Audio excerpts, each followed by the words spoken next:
Bienvenue sur Mon Cheval Professeur, le podcast qui vous emmène à la rencontre de celles et ceux qui se sont laissés toucher, émouvoir et transformer par les enseignements des chevaux.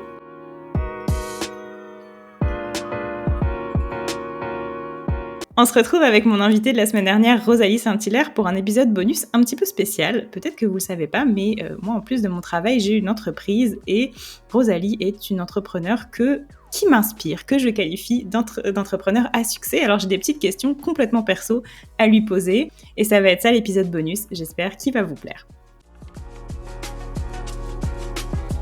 J'aurais une dernière question pour toi, une dernière ou pas, mais une question pour toi.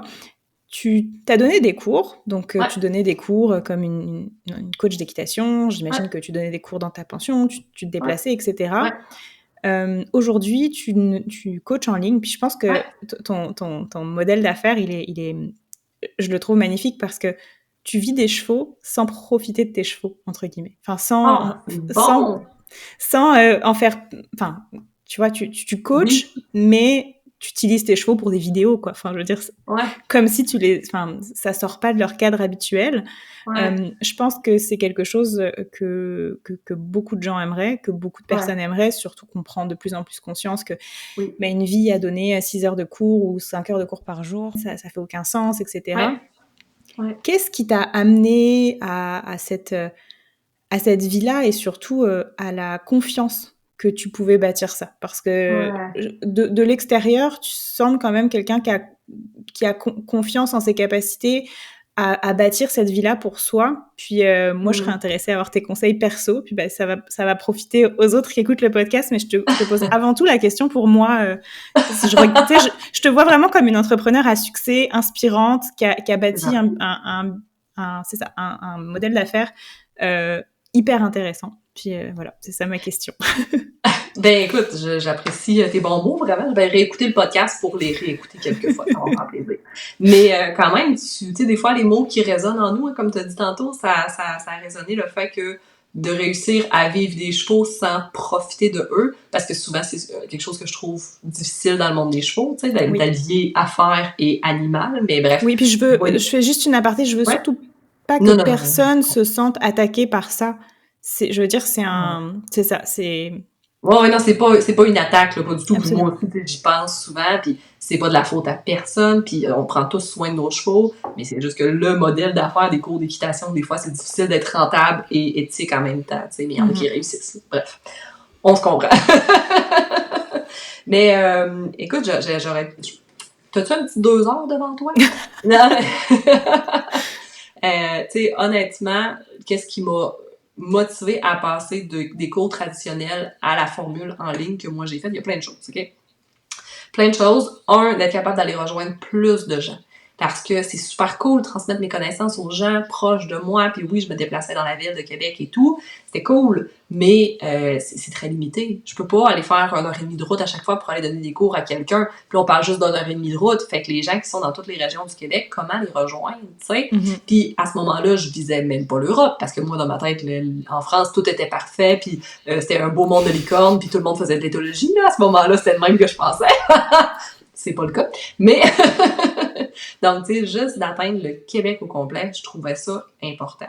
Mais tu sais, s'il y a un élément qui m'a fait vraiment prendre la décision, c'était que moi, j'étais malheureuse dans ma vie, tu sais. Donc, vivre, parce que j'avais avoir un travail, et le soir, j'allais donner des cours à des gens autour de moi, puis moi, ben, c'était soit je réussis à donner des cours pour ma vie, là, puis que ça soit vraiment ça mon métier, ou soit j'arrête tout, là, j'ai pas de fun, là, tu sais, c'est pas agréable ce que je vis.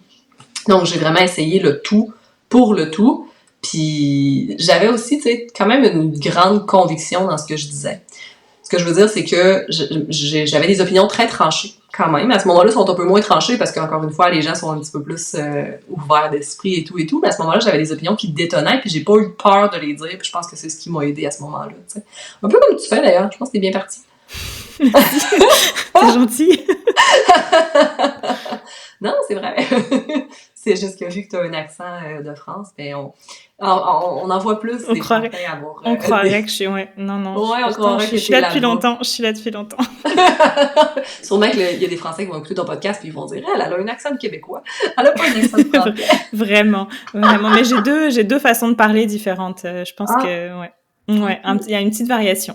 ah, j'ai hâte d'entendre ton... Là, j'ai mon mode québécois. Ah, OK. Ah. J'ai dit québécois avec un accent très français. En tout cas.